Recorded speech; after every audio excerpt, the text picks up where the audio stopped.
Alright, so now we're going to go ahead and jump into learning the geometry menu. Now you see I got the dog here. This is a default tool that comes with ZBrush.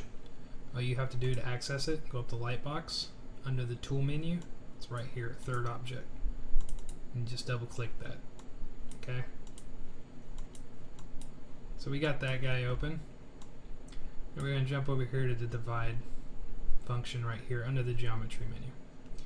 You'll see right off the bat it's all grayed out right here. That basically means that there's no subdivisions on this tool, and what that infers is that there's no high resolution polygon. It is the native resolution when you brought it in. And so usually if you like save from a Z tool or something, you'll save your subdivisions with it. But if you just imported this guy from Maya or something like that, then it's not going to have any subdivisions. So it's going to stay at the polygon count that you imported it at. So go ahead and go here, click divide, and now that subdivides it. And keep in mind that this subdivides it exponentially. And what that basically means is that it takes the polygon count that you originally have and it times it by 4. And so you'll get 4 times the polygon count whenever you divide it each time. So say for instance if I were at 7,984 right here and I went to my second subdivision level by dividing it, it's now going to be 31,936. Okay, so just keep that in mind. As far as goes in regards to your hardware and being able to handle this and all that, you can get up to a pretty decent polygon count, but do keep your hardware in mind, because if you go higher and higher and higher, you're going to be timesing it by 4 each time, and that can get pretty high pretty fast if you're not careful. And in some circumstances that'll cause ZBrush to crash if your hardware can't handle it. So you see right now I'm up to 2 million polygons, which is a pretty workable range. Usually the workable ranges are somewhere between 2 and 5 million. You really don't need a huge amount of polygons to get good details in. Honestly, if you work from the ground up, you can get a lot of details in on the lower subdivisions if you're smart about it. But if you do need a higher polygon count than this, you can always go up here to Preferences. Go to Preferences, and under the Memory menu, I had it open, but just open it right there. Your compact memory, that's how much memory is allocated to ZBrush, so you can use that and allocate more memory. Or you could also go down here to the maximum polygons per mesh. Right now I currently have it set at 11. That's 11 million, by the way. But usually really don't need that. It's kind of like the speedometer on your car. You know, it goes up to 110, but your car really can't reach that level for too long without blowing out your engine. So same principle. Okay, over here under the divide, or by the divide rather, is the SMT button. This is on by default. Okay, this is your smooth modifier. Turn that on, it's going to make sure everything's smooth whenever you divide it. Okay, click here. You divide it, it's going to be smoother. If you choose to turn this off, it's gonna divide your polygons. You'll see, turn on polyframe, you'll see it divides your polygons, but it keeps your hard edges. And so that's something you might want in the case of something like a hard surface, armor or a sword or anything like that. But usually when you're dealing with organic things, you can just leave that on. It'll give you the best result. Okay, and then below that is the SUV button, which is smooth UV. That's off by default. And the reason that's off by default is because usually when you bring something in, it's not going to have UVs. There's not a lot of good to doing UVs and then bringing it in unless you're planning on preserving those UVs for later baking or anything like that. But that's usually not the case, because you're sculpting your high res in here and you're trying to get those details baked into a lower res mesh. Some people prefer to keep their UVs outside of the process, which is what I do, but some people don't mind using ZBrush's UV features, which are pretty good from what I understand. But if you want more control over it, then I would suggest just keeping your UVs outside.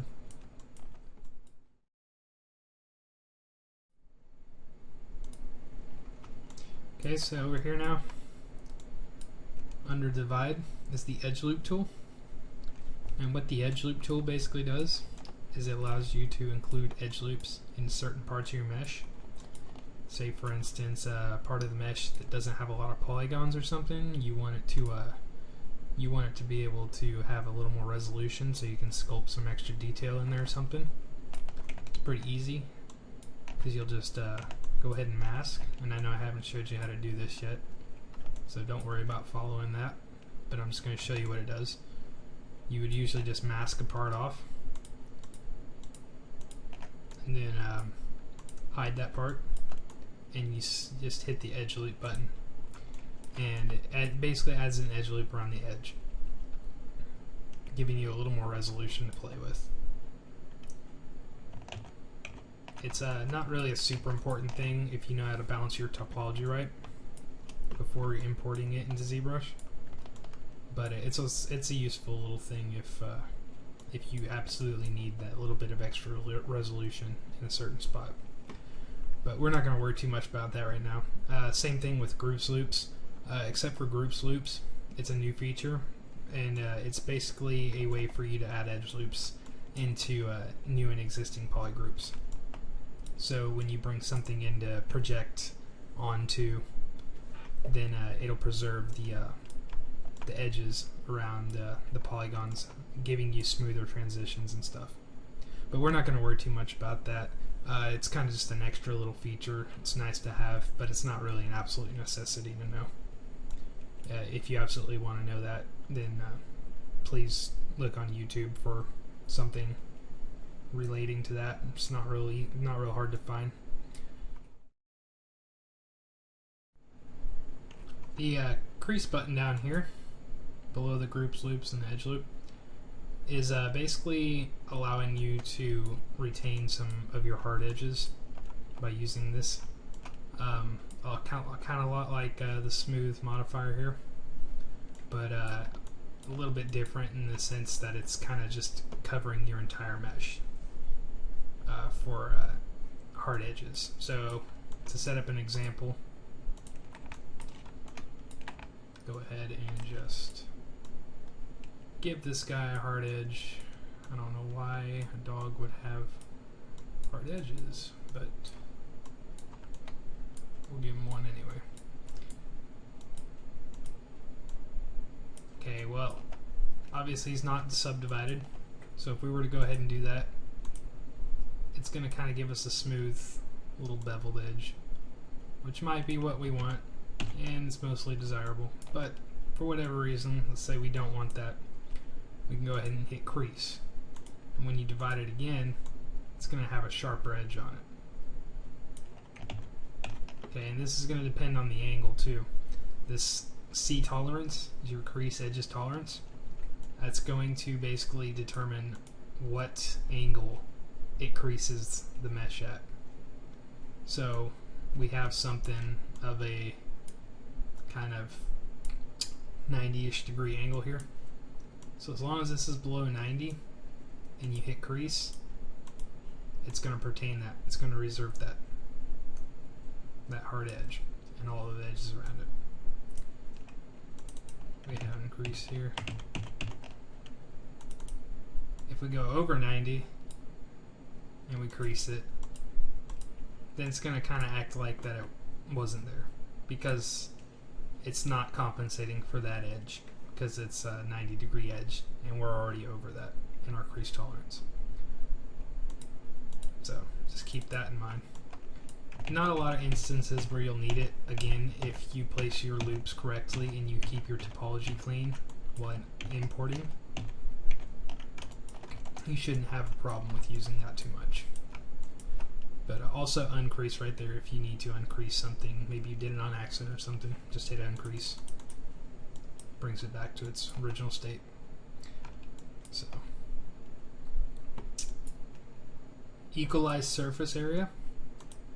What that basically does is it just kind of relaxes your polygons. You have your certain topology all set up already. You just click equalize surface area and it's going to relax all the polygons. I'm not real sure what's going on here. might have something to do with the topology of the mesh itself, but that usually wouldn't happen. So let's not worry too much about that. So all you're really doing is watching the rest of your polygons relax. So not much to that. As with any circumstance, like I said, you won't really need to do many of these options outside of the divide button. This is the main function of this whole box here. This is the main function that is most used, and you really don't need to know much outside of that if you keep your topology clean in your external applications and when you're importing. And as long as your topology is clean and all that, you shouldn't have any problem using anything else but this. So don't worry too much about that if you don't quite understand it.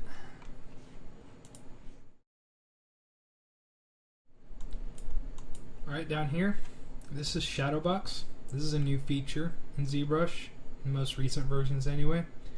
And basically what it is, it's a kind of a background shadow tool kind of thing. It allows you to cut in and create your own tools from silhouettes, more or less. You draw in a silhouette or you mask off a certain part and it cuts into that tool, and you can really use it to create some really crazy cool stuff and really intricate things. But again, it's an extra kind of luxury feature. We're not really going to go over that. It's a really cool thing, but we're not really going to go over that with this basic tutorial. Okay, so we'll move on. Clay polish down here. What clay polish basically is it just smooths out your mesh. Now keep in mind, I said it smooths out your mesh. It doesn't subdivide your mesh. They're kind of fine line between those two. It's going to use the existing polygon count and smooth it down. Now of course you have several little attributes here you can change to get different effects, but it's going to keep the same polygon count. So obviously if I click that, you see it's not going to change up there. So just keep that in mind whenever you use that. Alright, moving on.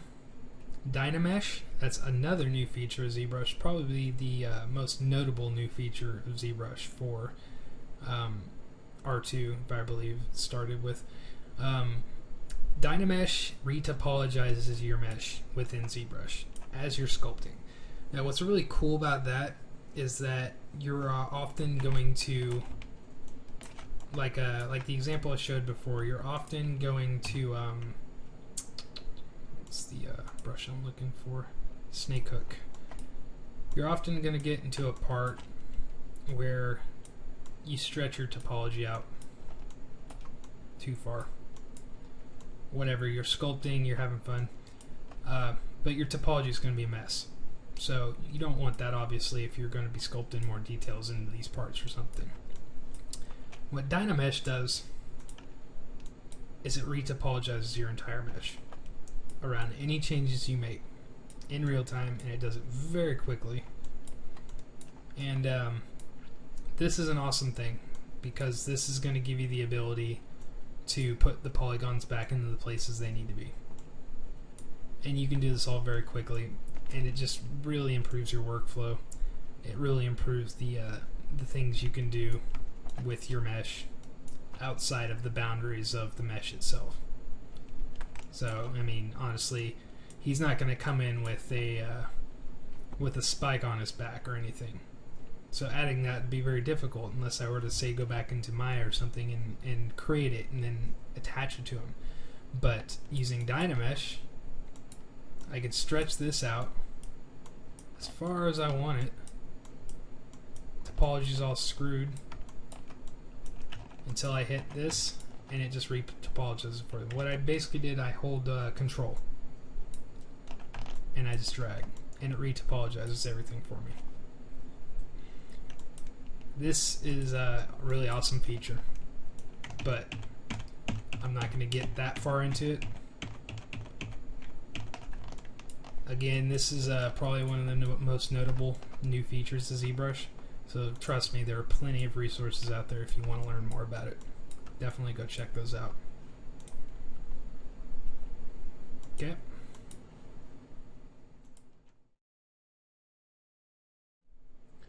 Okay, so now we're going to go over here and move over here to these bottom buttons here. And this top one here, reconstruct subdiv, it's basically reconstructing the subdivision surface. And what that basically does is if you say, for instance, make sure we got this one selected.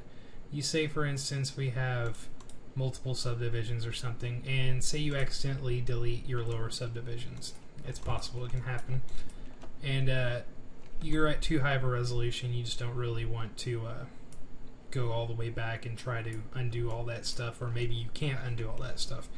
This is kind of your kind of fail-safe rather, and basically all it does is it takes it back one more subdivision level, and it gives you that extra subdivision level to play with again, because sometimes you're really going to need to jump back and work with the lower subdivision again. But sometimes if you accidentally go about with deleting your higher or your lower subdivision levels, you're going to be stuck at that higher resolution, and that might cause some problems in the end. So just keep that in mind. Mirror and weld, that is kind of whatever it explains it is. We'll pull up a different tool for this. You don't really have to you don't have to do this with me. I'll just show you how it goes. Mirror and weld, basically it mirrors the object and then it welds it together.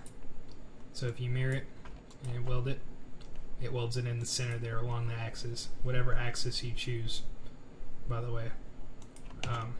If I chose to go with Y or something. Yes. So it just does that. It's nothing special, honestly. I mean, if you're going to work on a half a face, then you might as well just turn on symmetry.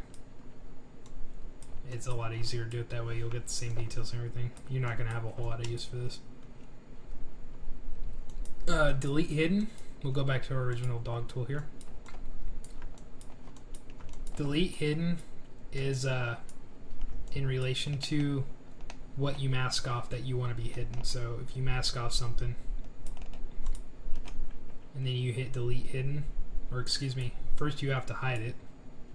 Go to visibility, hide PT, and that takes it away. That's hiding in the background right now. It's still there because if we click show TP, it's going to bring it back. But we're going to keep it hidden, and then we're going to go back up here, delete hidden, and it's not in the background anymore. So if we hit show PT, it's not going to come back up. Sometimes you'll want to take advantage of this if you want to cut holes into clothing or into drapery or anything like that. It's pretty useful, pretty quick, not real hard to use. And so also if you have a hole in your mesh, or if you have any holes like that that you want to fill back in, just click close holes, and ZBrush pretty much does it automatically for you. It's not going to be pretty or anything, but whenever you close the hole off, you can go back in and start fixing things by smoothing them out and other things like that. There are a lot of ways to fix it, but just go back in and do that. Insert mesh basically allows you to insert any of the meshes in your tool palette. It inserts it into the scene itself, but keep in mind that when you insert it, it's going to insert it into your subtool. So technically this half sphere is merged with the dog right now. It's not really a desirable result or anything, but sometimes you'll want to insert something right into your mesh, like a spike or something rather. So it can be useful. Check mesh and fix mesh. This is just going to check your mesh integrity if there are any problems with it, like ingons or anything. You're really not going to have any problems with ingons because ZBrush doesn't really accept them, doesn't play well with them. It's going to ask you anyway to convert it to quads and triangles if you have ingons in your mesh. But as far as goes, any errors or anything like that, this is going to check your mesh and then also going to fix it if there are problems. Which there are no problems with this mesh, so there won't be an issue. You'll rarely have to use these. Optimize points order. This is just going to optimize the vertices and all the other points. So if you have kind of screwed up topology or something like that, it's going to optimize all the points to bring them into a more optimized level. Obviously, that's not really going to affect how the mesh comes out or anything, how it looks, but it's a good way just to keep your mesh extra clean if you just want to do a quick cleanup on things.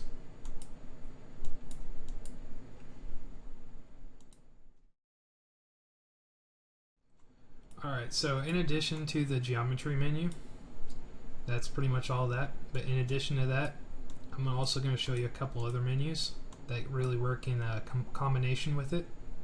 We'll start out here with the surface menu.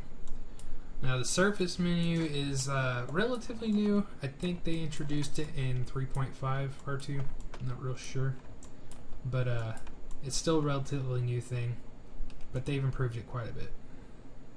You see here, I actually did this, sorry. I did this by clicking the noise button right here. After you open the menu, just click the noise button, and it opens up your mesh in a preview window here. Now, what you're basically seeing here is what your mesh is going to look like with the noise applied to it. You can see it kind of has some subtle noise applied to it. There's a small window, so you can't really see a lot, unfortunately. But, oops.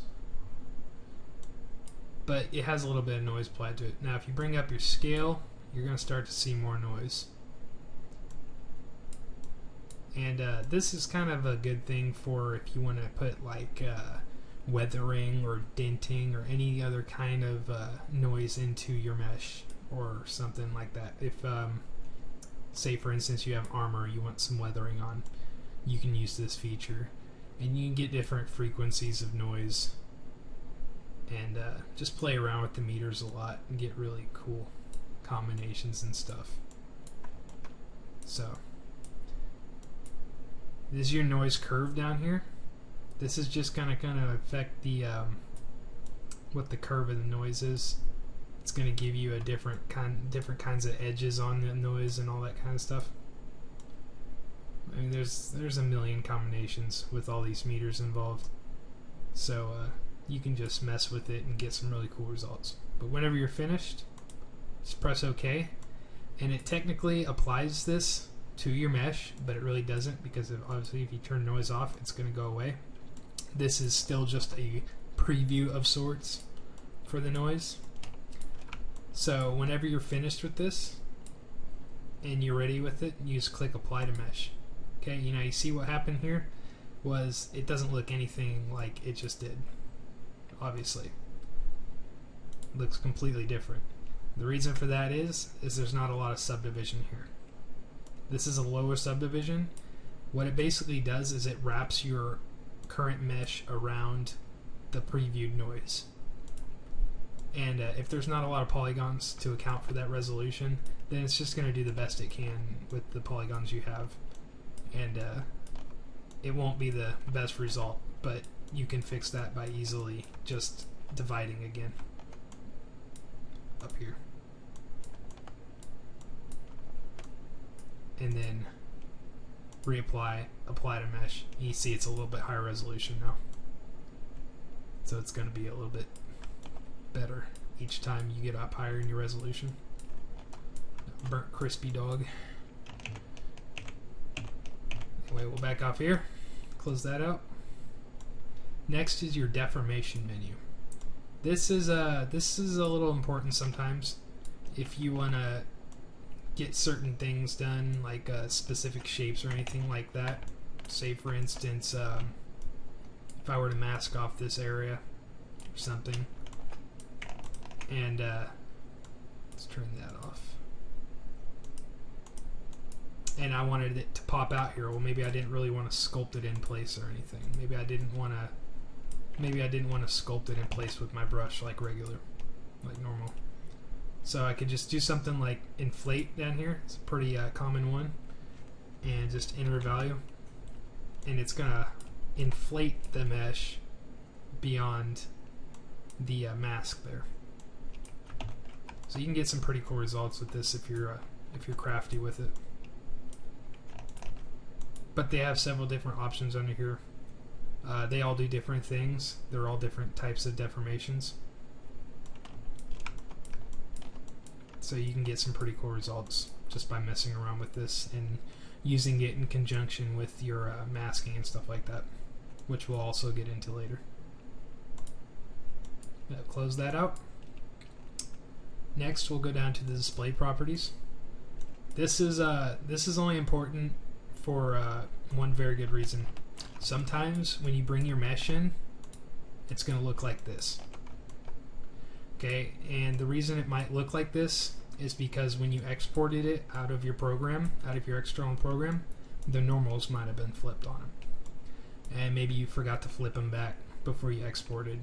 Or maybe you duplicated or extruded a piece of geometry from something in your other application and it had its normals flipped. Well, ZBrush kind of has a fix for that. You can flip it right here just by clicking the flip key, and that'll flip your normals back to something that you probably want. You can also click double, like say if you brought it in and it's a double-sided plane or something like a cloth, and you wanted both sides to show, you just click double and that'll turn on double and make sure everything's visible. You don't usually want the double-sided if it's an enclosed mesh, because you're not going to have any need to see the other side of it. So you can just turn that off. We'll flip it back. But that's just in case you bring something in with the flip normals, you don't really know what's going on. It happens sometimes, so let's keep that in mind. And that's pretty much it for the geometry menu. Oop, I was looking at the subtool menu. That's pretty much it for the geometry menu right here. I know I skipped over a lot of things, particularly the Dynamesh and the shadow box, but again, like I said, they're luxury features. I'm really just trying to get you to understand the basics of it so that you can get sculpting pretty fast and you can get things going pretty fast. So we'll move past geometry menu now and we'll get on to the next chapter.